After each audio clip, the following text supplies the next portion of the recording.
Okay, this is a bonus video only for now conversation with Lore Russi, the comedian. And the reason why we're dropping this immediately after speaking to him is because we want to tell you about a show, TOMÁS. TOMÁS, this is a coming of age exploration of soccer, family, and divorce. A gold star lesbian redefines the concept of horniness and self discovery. This is Lore Russi's show, and this is coming up real soon, August 13th and 14th. So we wanted to drop this early so that you all can get tickets, which we will link in the description of this video. Okay, so I've watched your comedy, and I mean, I guess it wasn't that recently, but maybe a couple years ago now, a year and a half ago, there was a GLAD event, and that's where I saw you in person. Oh, yes. I mean, I've seen your videos, but I saw you in person, saw your comedy in person, and both Delcy and I loved it. And so it's so great. And as you're entering our feed again on the internet, we're learning you have a show. Yes. Tell us about the show. I have my hour. It's called Tomás. Mhm. It's been a labor of, we'll call it love. I Okay. want to never do it again. No, it's my hour. It's about an exploration of my past and related to I famously went through a divorce, processing some gender stuff. It's a lot about my childhood and growing up as an ugly kid. And there's just some surprises along the way. We were talking about this before we came on, which is I have to kind of be vague about it because Okay. I can't spoil the surprises. Yeah, right. But what do I say? Help me help people understand what the Well, show I'm is. already intrigued because, Right. first of all, because I know you're funny. Okay, this is huge. Yeah, So okay. because you're fun, did you know you're funny? Has anybody ever told you that you're funny?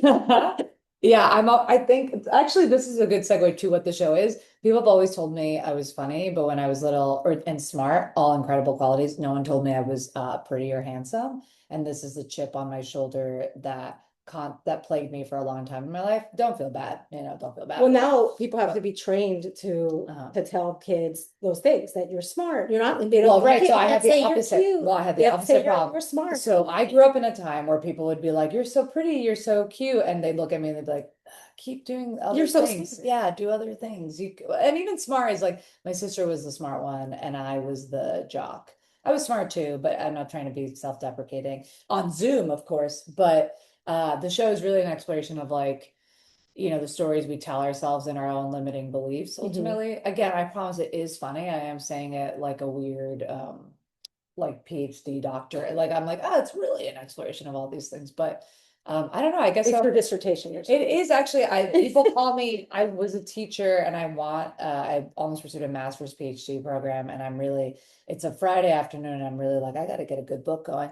But yeah, it's like the show is a tortured experience because you're mining within your own quote unquote traumas and pains, and again, they're funny stories, but it's so bizarre. People have a really tough time hearing that I thought I was an ugly kid and I thought I was an ugly adult for a long time.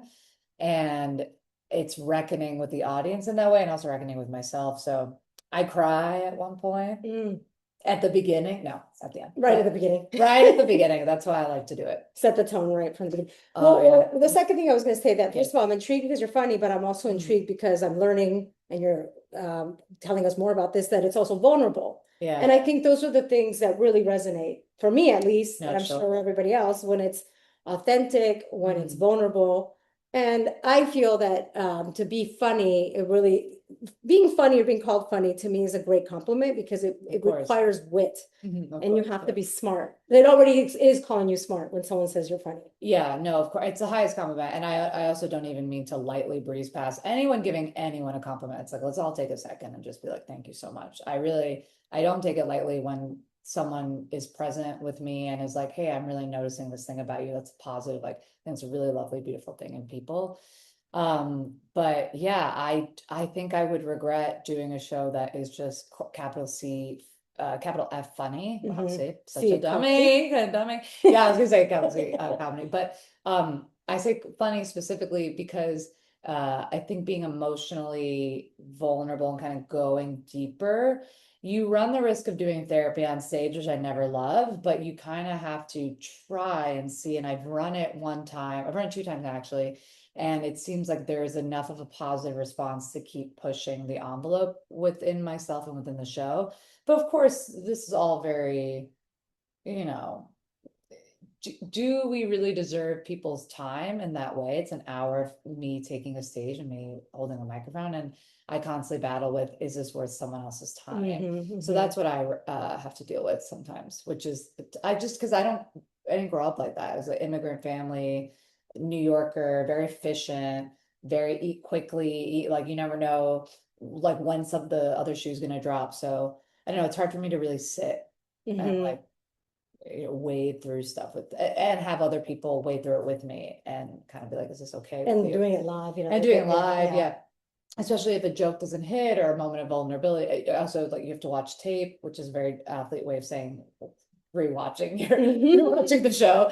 Instant replay. Instant replay, that's very good. Yeah, ESPN. But tortured replay because it's over Yeah. and it's over. Yeah, Okay. well, do you have a tough time watching yourself? I sort of become a serial killer and I go, okay, yeah, like I can compartmentalize depending on the thing. Yeah, well, I haven't had much experience. I'm not, Well, I even don't this, but consider ever since you myself, watched but now I this? guess I'll watch this, but I Yeah. don't consider myself a performer, but Uh-huh. I would love to. I'm one of these that like, I want to. Uh-huh. It's one of these You goals want to that watch one of yourself. these days Yeah. I will do. But okay, but let's back up. Yeah, So if you could get it together. no, let's back up to like just the story of you. So immigrant family from Colombia, right? From Bogota. Are you an immigrant yourself or just your My parents and sister, I was born and raised in Queens, New York. I went back to Colombia, Cartagena for a year, but my Spanish is, first of all, I look, I'm wearing all white, which isn't helping me. I look Argentinian as hell, is what people tell me. I studied abroad and not great. They're, currently not doing well. the brand has lost The some brand has lost a some little bit. support. Yeah. No worries. If you don't know what we're talking about, Google it. But I studied abroad in Madrid and my accent sounds, I think also because I'm a performer, I chameleon to whoever I'm talking to. So if I'm with Mexicans, it sounds Mexican, Colombian, it sort of sound Colombian.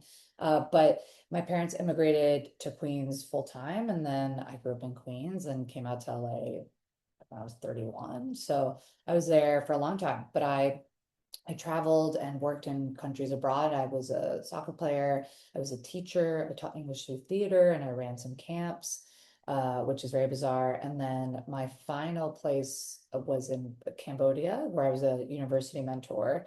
And they were like, you gotta go back home. You're a citizen of the world, is A what I'm hearing. You're a citizen That's of the a very world. kind way of putting it. Yeah. I think I just my dad always raised me being like, he gave me a film camera he bought in South Korea, and he was like, you have to travel the world, like since I was a kid. And I think I have privilege of perspective if you grew up with. What was he in South? What was he doing? That's what I'm saying. That's what I was raised by a random woman who's we were poor. He's so smart. He was the number one in his class. He truly is smart. My sister and him are, you give them a math book, and me and my mom are just like, give us people and we can figure it out. Codependent is like hyper independence, sort of what's happening. But he just really forged us with like a passport in our hearts and mind. And he was a massive cinephile, so he was that's basically all we talked about in our family is movies and travel. And it's interesting because it's like it was never traveling for food or luxury or rest. It was cultures. It was like go meet people, go expose yourself. No, like that. No, right. And I have to stop taking off my pants for this is a podcast, so you guys aren't seeing, but I'm half naked. It's hot. It's hot, yeah. But it was like it was almost like be a better person with a gun held to our heads of just like travel more, do better, give back to the world. And so I just did it in ways that paid me not like incredibly well, but it was this massive priority to not go to get a master's until I really knew more about myself or had traveled the world. And I think once I got pneumonia and I missed the World Cup is the war behind my soccer story. And so it was really like, okay, I think it's time to come back. So when I was 25, I settled into New York a little bit more. But yeah, it was just, it's kind of crazy. Every time I sort of say it, like, yeah, you've done so many different things. but it's weird because I feel feels lying to you. It feels like a lie, and and I am lying to be clear, but it feels this is a long con. But it feels like I didn't do it. Not like you look at other people who are 35 and you're like, wow, you got the master's and you did this thing. And, sometimes I sit at home kind of like, did I peak too early? Why did I stop? But I think that's sort of the self-saboteur or whatever that is, I think it's an age. There's an age where that happens. No, yeah. I mean, I think they say 25 to 40 is when you're saddest. So I think actually because it's like no set relationship or career or whatever. Or like a very traditional goal, like get that degree. Yeah, it's you don't know what your yeah. next steps are because they're not necessarily beautifully folded into Yeah. curriculum or okay, this is my program I'm going to do. So there's a lot of question marks, and without that structure, I think it's proven that people are just get more lost. So the anchorage of a deeper relationship or a career that really matters or children, I have none of those. And so, I mean, now I have some of those, but there is an element of what is that thing? What contributes to that? Yeah, and how do you sadness or confusion or lostness? Yeah, because it's a lack of purpose, and we're designed for a purpose. Anyway, I've monologued at you, I think, long enough.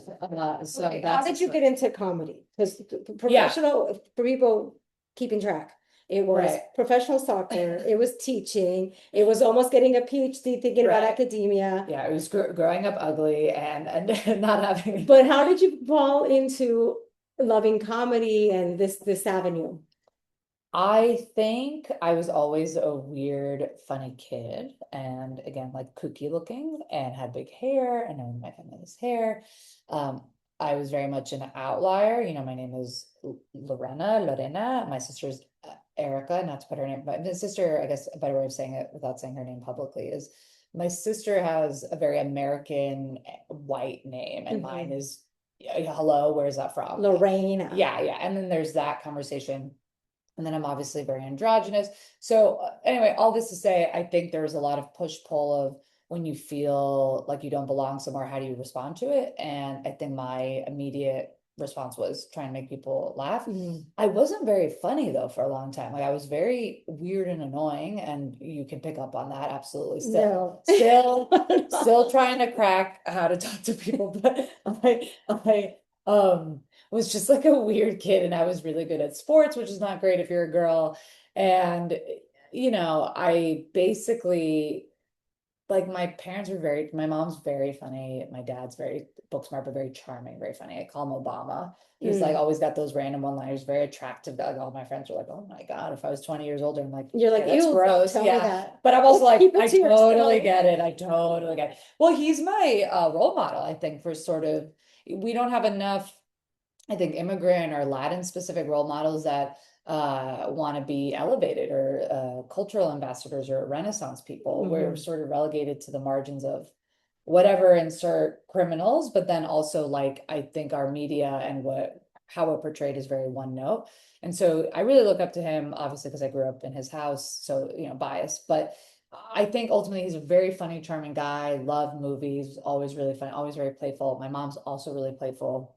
And so I think that was part of the lexicon of the Russi household. And then I sort of sneaked into this improv class when I was 19. I was still playing soccer, and no one in my family was an artist. I'd done like one kind of theater show in high school. No, I won class clown, but no one was asking me to like be on the stage. They were like, yeah, you're funny. And I did my first improv show. And have you seen Billy Elliot? Do you know this one? Yes, for the dance. Yeah, the dancer. Yeah. Yes. The homosexual dance.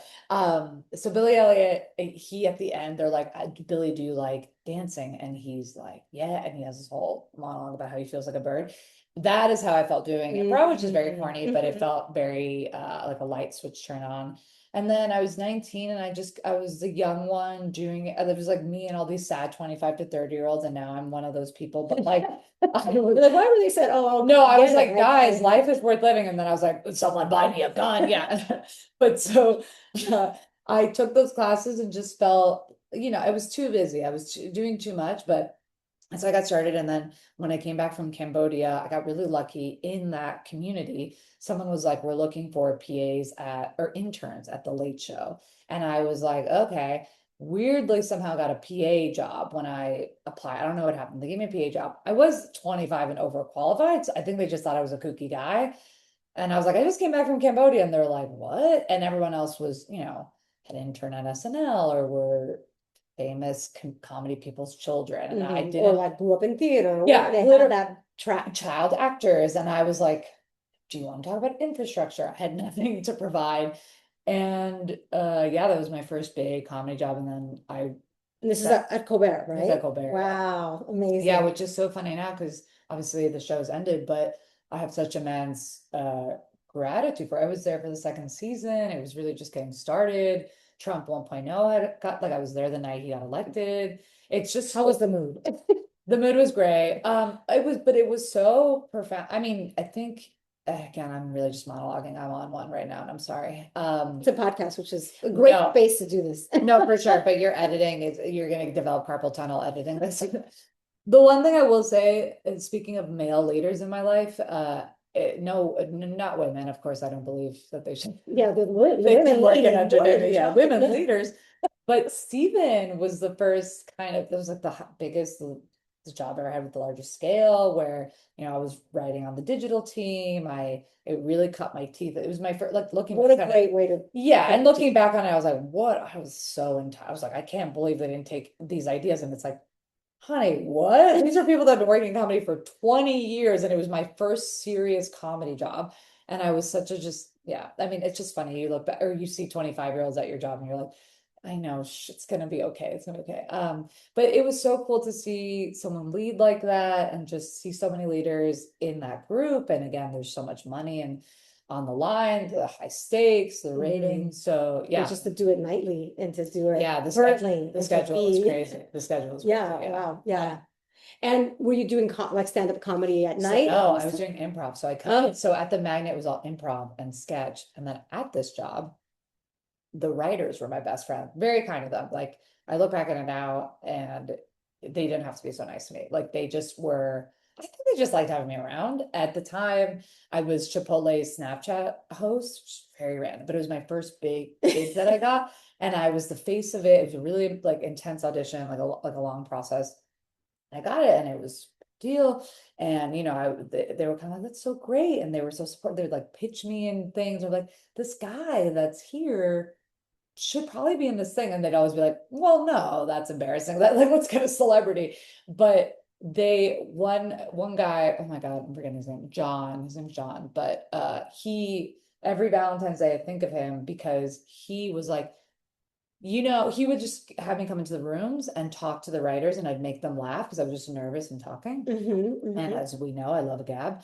And he was like, you really should consider stand-up. You really should think about it. And I was like, what? That's for losers. And someone was like, do you want to do a stand-up show for her show? And I was like, sure, because John had pushed me. And I was like, I'll write something. And I've written before. Do my first show ever, do really wow. well. The producers of Wild and Out are at the show. Okay. They emailed me and saying to audition for Wild and Out for like Nick directly. So at the end, so it was like me, Bowen Yang, and Oh my gosh. and Jabuki, Young White. And ironically, Jabuki and I had the same haircut at the time. So I was like, LOL. Jabuki's now, hello, huge and famous, and I'm uh talking about buying a gun. But and Bowen, I think Bowen didn't even come. He was like, I know Bowen from Magnet, but he yeah, like crazy names and auditioned for Nick and then like moved on a couple of rounds and didn't get it. But I mean, for my first, it was just insane. So that there was like an insane first year in professional comedy where I was like, oh, I think I should. It was also a good time, like people were kind of like, hey, have you heard of diversity? And have you heard of it? I had someone ask me, are lesbians also diversity? And I was like, Oh my and I was goodness. like, I'm gonna say yeah. And it's also 9 in the morning. And yeah, yeah. But that was Not just the only, time. Latina. No, but it's I mean it was really profound. This is what I mean, I would argue people are still asking questions like Right, that now. of course. But And for the opposite, because if it is diverse, we can't touch it. Like right. that's the spirit now. It's so interesting too, because Tina Fey, we'll talk about Tina Fey, I think verbalized it really well. It's how I say it now. I stole this from her of like, she's like, a little bit of everyone just makes it so much better. It's so simple. The statistics on that are like, you don't want Yes. all men or all women or all one. It's like a little bit of everything, In genuinely. in science, in Yeah. comedy, in a dinner party, in every sense. But it's confusing to me why maybe I'm lucky that I grew up in a household that really prioritized like data and books and proof. I just am always kind of like, you're turning this data point to benefit what you want in your perspective, but you're not inherently understanding the numbers or Yeah. looking at the full story. And why wouldn't you want the best thing? I Right. don't know. Yeah. It's very strange. Yeah. Well, how did you get to LA?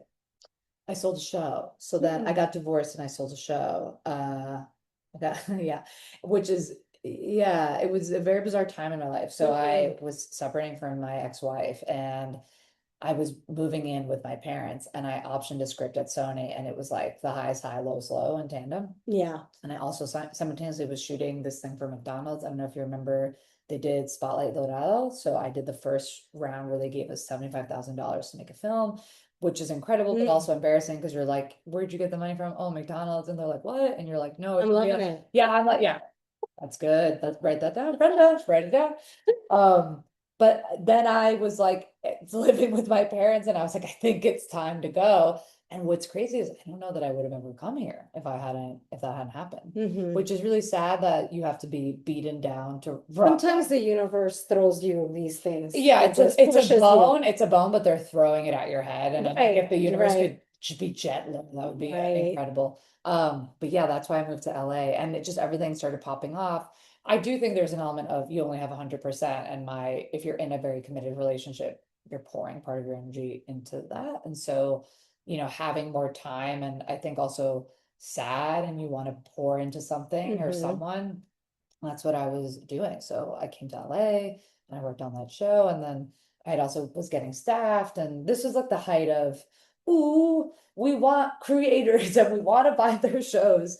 And then, everything sort of started collapsing and I was like, okay, cool. So, how is the environment right now? Because we've you're describing these moments, right? These flashpoints that we all remember, these diversity showcases and these opportunities and everybody wants to get front and center, look at us. And first of all, that has changed a lot. But of course, you also hear about, the writer's strike and the pandemic. There's been, I've noticed, I don't think there's anything good on TV. There's like literally nothing good on TV because, and I think it's part of it, right? Is that like talent is not, we've wheedled out the talent, pushed it out. It's a lot of the same boring ideas where I'm seeing the consequences, right? What's the environment in your sense? Like, how is it? What is it like to be a filmmaker in this environment? I think there's a lack of innovation systemically across many channels and genres. So like you look at advertising, you look at American, let's say US soccer, right? The frameworks for a lot of this stuff just isn't working. So now I'm working at an ad agency and we're exploring or looking, I get like a lot of data points or whatever. And I don't know if you heard, but in the World Cup, all the cleats across all the big names were all hot pink cleats. I did see that. And everyone thought it was breast cancer awareness. No, of course not. It's just everyone was making the same thing. David Beckham is in 11 commercials. I just think we're not, the leaders top down are either not quitting or there is the risk reward relationship has really changed. And I think specifically for filmmakers and TV, what used to be a really sexy and albeit toxic and abusive industry that had the pros were kooky art got made. Now it's, I think this has been said 1,000 times, it's just now more business people are running it and there's less opportunity and things are merging. So I think to be a filmmaker now is the same in the sense that I've just decided to have a job that pays my rent and then I have a stronger relationship with my art. And that's, I think, the biggest change for me outside of the frameworks. Like I can't control the frameworks.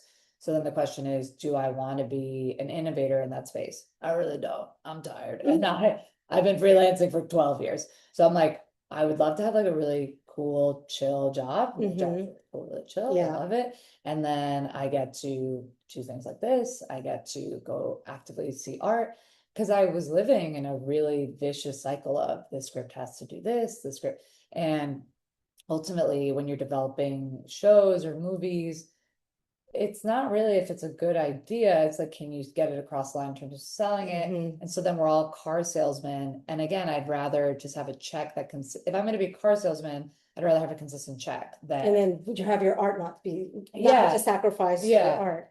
Yeah, I had a meeting with a really big showrunner. He very kindly took time with me. He was very sweet. We hung out for like 2.5 hours. And he's really good he like has an incredible hit rate and he's really cool and funny. And I was like, yeah, what's this guy's deal? Like, you're who I want to be when I grow up, kind of.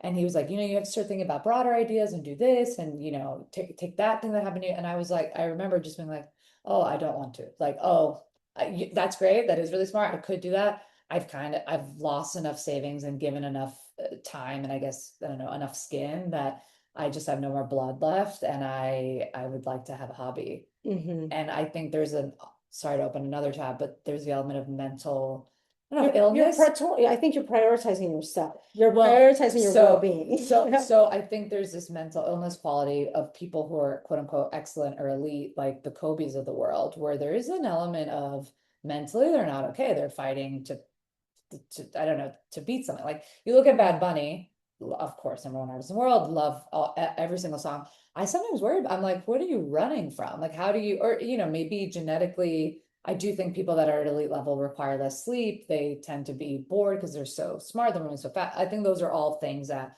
I can't relate to at that capacity. But there is an element too of like, what are you running from? I remember that, but I was like, oh, we have to work through this. I can't be up at 1 in the morning, work at this project.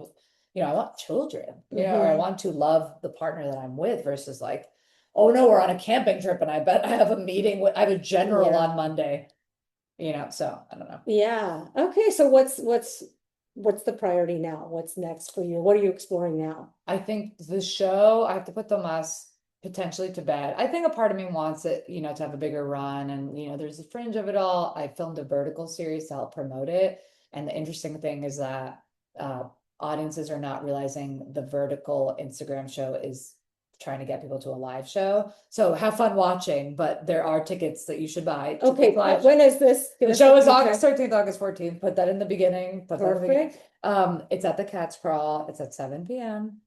But I think 2 nights. 2 nights, 2 nights. because I'm an idiot. Oh, no, because you're giving people more choices. I'm giving them more choices. Yeah. I think it's to your point of the question of what is my priority. I think it's like body health, mind. I'm being like intentionally single, which is I think one of the most obnoxious sentences I've said today. So that's good. There's a lot of obnoxious sentences. Intentionally single. Well, I'm intention. It's like well, I'm sorry, you're married with a what is this? beautiful husband. What is Yeah. this? The conscious uncoupling? I'm Yes, intentionally single. Yeah. Well, what I used to call it something inappropriate, and I can't say that out loud. So I'm saying intentionally single. Yeah, I there's like it. I like it. I met this 47-year-old woman yesterday. I mean, she was straight. There wasn't I really liked each other, but it wasn't like that. And I had a thought where I was like, man, if she had a gay sister or something, and I can't hang with her. Like I'm like, I can't cook. I'm trying to learn how to cook more. I'm like, I just got a 401k, like there are just things where Catching up. yeah, that's the thing. On those things. That's the thing. On those boring things. If you need help with a TV show to make it funnier or a movie or a short film, like I can help you. I don't know how to cook, dog. Like these are just big. I feel like I was raised by wolves, but that's how much my art matters and mattered to me. But just different things are I'm gonna go camping. Like, have you ever? I've never been camping before. Like I've been camping twice, and I went to the beach the other week. Like I literally sound like I was raised in a forest, and I'm just like, did you guys know? You're Encino Man. Yeah, we just thought you out. Yeah, literally Encino Man. So yeah. Okay, fantastic. And then this special, how do we watch this? You have to come live. It's live. It's an in-person thing. There's nothing filmed. No, so this vertical series that I filmed is to get you to go to the live. Is a fictionalized version of my present, and the live show is my very real past. Oh my gosh! So this is like a flower, and not a flower only lasts a little bit. Yes, that's a really lovely. You're not going to get to stream it later. No. And I'm learning right there Unless we with can the get, office. we got to get Stephanie Beatrice. Let's get Stephanie. Let's get Abby Jacobson to EP it, to present the show. Oh, yes. I know. But that's the thing too. It's like making a concern. This is the crossroads. There are other projects I have coming down the pike, and I'm trying to take a break. And it's I don't know, how do you feel about it? Like I think I am constantly, what is my greatness and what is my quote unquote legacy? I don't think that anyone really cares except for the 20 people who love me the most in this world that I do this hour. Or like maybe I'm being self-deprecating and kind of myself at the knees because I'm too scared to succeed. So that's what I'm constantly holding. And then at this time in my life, do I really invest or really try? Do I do the like just message these people, just ask? Or am I like, I kind of want it to be done. Like I want it, Are you like almost like if you ask and then you get the yes, it might be like, oh, yeah. I'm just kidding. I don't Then I have to actually keep want this. doing it. Then I have to keep doing it. And it's like, I can't tell what the friction is. Mm. You know, how do you deal with it? Well, I mean, I'm feeling that I'm 43. Okay. I'm Oh, you could feeling have talked to this 47-year-old. I'm 43 and I'm feeling the angst of what am I going to leave behind, but also maybe it doesn't matter. Yeah. The things that matter to me more is my time. Yeah. I'm very rich in time. Not in Yeah. anywhere, not in anything. I'm very rich in time. I have not put in money in my 401k for a while, but I'm also starting to think about, those final years. No, of course. And as long as I can have time, that's all that matters really. Time and health is what matters the most. Yeah. I love this podcast. I love this community. I love being able to talk to people, get to meet people. I think I get so much fulfillment from that. Yes, yes, yes. And so maybe kind of what you're saying, like maybe just having like the regular 9 job, whatever, some sort of job that keeps me putting a little bit of money in my 401k and some sort of outlet where I can still, where I don't have to compromise, where I get to do, like, it's something that purely how I want it to be and with who I want it to be with. And there's so much joy I get from that. So as long as I have this outlet, as long as y'all keep listening, tamarindo, y'all.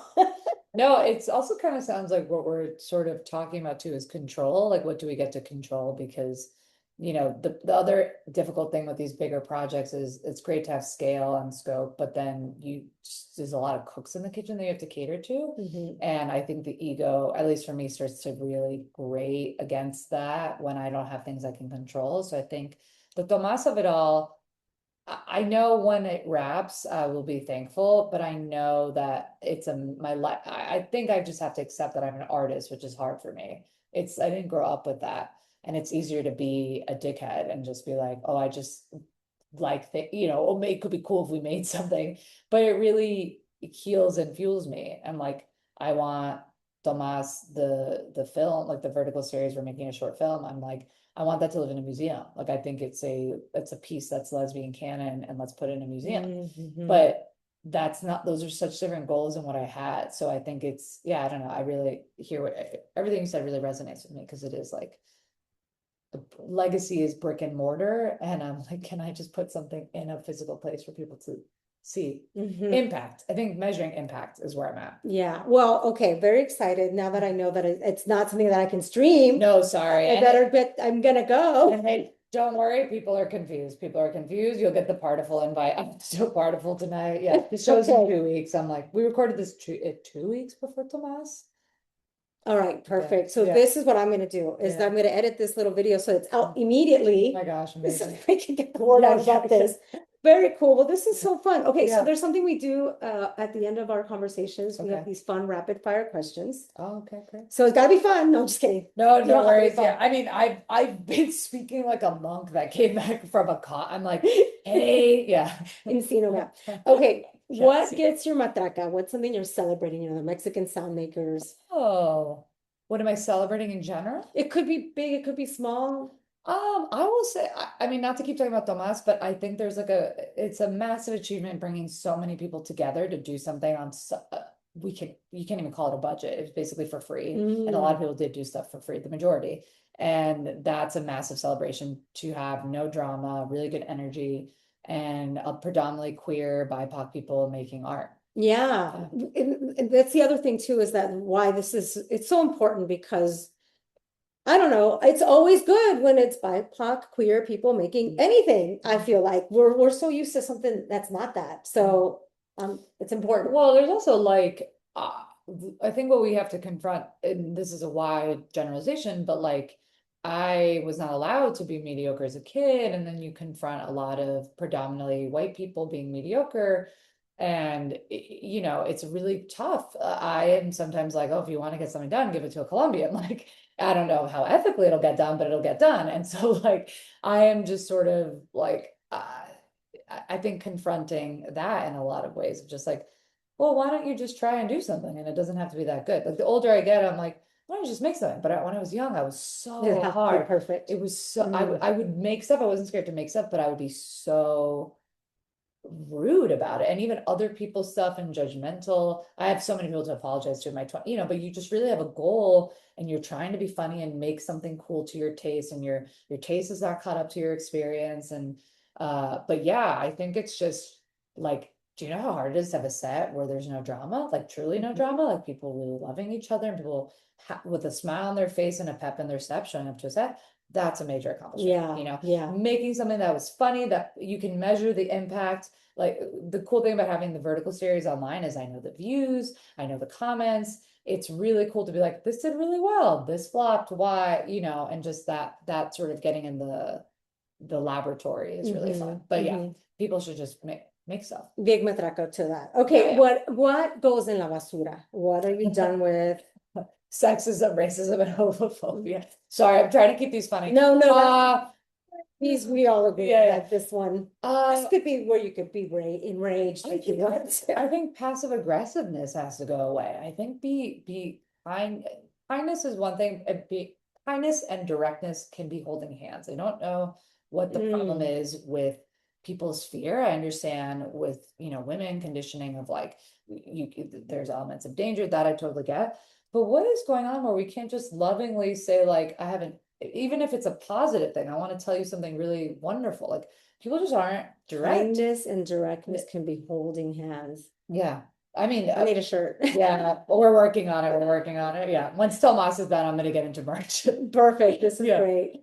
And then what's something that's been inspiring you lately? And it could be a Mm. piece of art, a show, a book, a story. I've God, it's gonna get funny one day. I mean, I've been reading Susan Sontag. Susan Sontag is like a lesbian feminist. I'm reading her book called Against Interpretation. It's really fascinating It's fascinating. because it's a history on interpreting art. And did Hmm. you know that comedy, a lot of comedy and parody came from a rebellion of not wanting to be interpreted? Because why do we have to, interpreting a piece of work is actually an act of selfishness. It's usually also course correcting for work that is inappropriate or like I think she references, I'm gonna, sorry to all the lesbians listening who are like, what the hell are they gonna say? But I believe she uses the Bible. She references all kinds of work. And Hmm. the Bible's like, people will be like, oh, this is the interpretation of that. There's actually something more nefarious. So an interpretation will course correct. I mean, it's Hmm. really, I was at, I can only read like 10 pages at a time because you're just like, Mind blown. but also you're like, how do I actually feel about that? Because I'm not reading what people's comments are about the book or the critiques. I'm trying to read it. But she's got a great essay on camp that I'm excited to dive into. So Susan's really, she has a famous book called On Photography. Do you know this book? Mm-mm. Okay.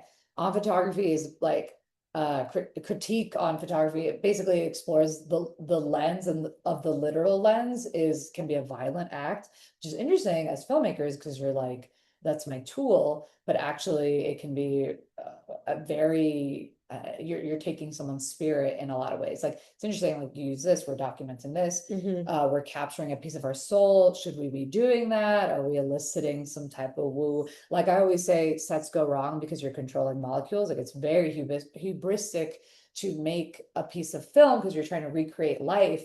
And how dare you play God? And so I'm always kind of like, of Mm. course something's gonna go wrong. Like we're doing the most inappropriate, vile fuck you to God is try to make something. Anyway, between me and her in a word song where I'm just like, what does he say? He's like, you want to shoot content against the clouds. Like he just says crazy things. But yeah, that's inspiring me. What's a funnier thing? I'm reading Ali Well, Wong's book.